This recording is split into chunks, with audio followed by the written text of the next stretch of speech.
Hold it in your, well, preferably not hand, but well, use a glove.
You need to hold it in place for about a minute in order for it to cool down and keep the shape.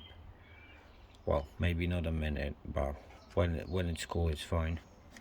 So yeah, it will remain in this form, like so.